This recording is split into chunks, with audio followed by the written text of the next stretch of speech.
തലേ ദിവസം തന്നെ നന്ദി ഹിൽസിലെ സൺറൈസിന്റെ ടൈമൊക്കെ നോക്കി അലാം സെറ്റ് ചെയ്തിട്ടായിരുന്നു കിടന്നത്. ഏകദേശം 6:45-നും 7 മണിക്ക് ഇടയിലായിട്ടാണ് സൺറൈസിന്റെ ടൈം കാണിച്ചത്. അപ്പോൾ 6 മണിക്ക് തന്നെ എണീറ്റ് ഒന്ന് ഫ്രഷായി. രാവിലെ സൺറൈസ് കാണാനായിട്ട് പോകുകയാണ്. സമയം 6:30 ആയി.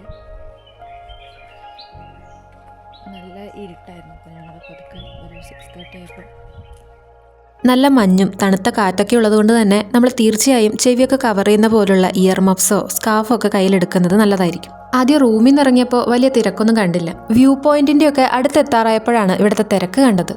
സൂര്യൻ ഉദിക്കുന്നതിന് മുൻപുള്ള ആകാശത്തെ ആ ഒരു കളർ ഗ്രേഡൊക്കെ വന്ന് നിൽക്കുന്നുണ്ടായിരുന്നു.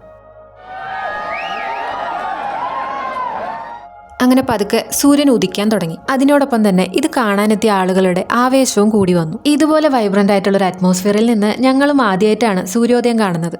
അതൊരു പ്രത്യേക ഫീല് തന്നെയായിരുന്നു.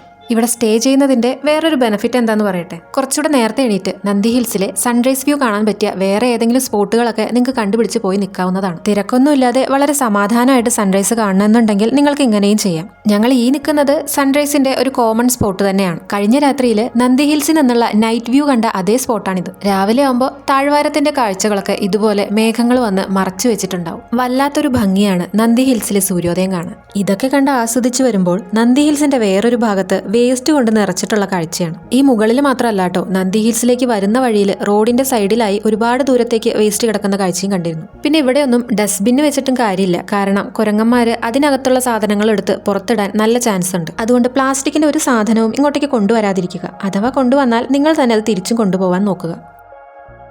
കുറച്ച് മുന്നോട്ടേക്ക് നടന്നപ്പോൾ ഇതുപോലെ കോടമഞ്ഞൊക്കെ കയറി വരുന്ന കാഴ്ച കാണാൻ പറ്റി. സൂര്യൻ ഉദിച്ചു കഴിയുമ്പോൾ ആ ഒരു ക്ലൗഡ് ബെഡ് നല്ലപോലെ തെളിഞ്ഞു വരും. ആ ഒരു കാഴ്ച കാണാൻ വേണ്ടി വെയിറ്റ് ചെയ്യാണ് ആളുകൾ. കുറെ ആളുകൾ ആ ഒരു സേഫ്റ്റി വാളും കടന്ന് അപ്പുറത്ത് പോയി സൂര്യോദയം ആസ്വദിക്കുന്നുണ്ടായിരുന്നു. പിന്നെ സെക്യൂരിറ്റി വന്ന് എല്ലാവരെയും അവിടെ നിന്ന് മാറ്റി. നന്ദി ഹിൽസിലെ സൂര്യോദയം അതിന്റെ പൂർണ്ണ ഭംഗിയിൽ തന്നെ ആസ്വദിക്കാൻ നമ്മൾ വിന്റർ സീസണിൽ തന്നെ ഇവിടെ വരണം.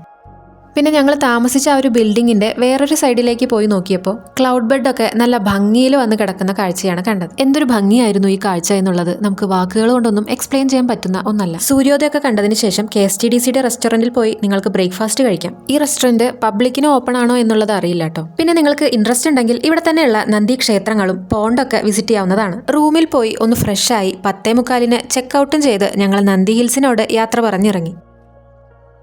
അപ്പോൾ ഇതുപോലുള്ള വീഡിയോകൾക്കായി നിങ്ങൾ ഫോളോ ചെയ്യാൻ മറക്കരുത്. മറ്റൊരു ട്രാവൽ സ്റ്റോറിയുമായി നമുക്ക് വീണ്ടും കാണാം. And thank you for watching my video.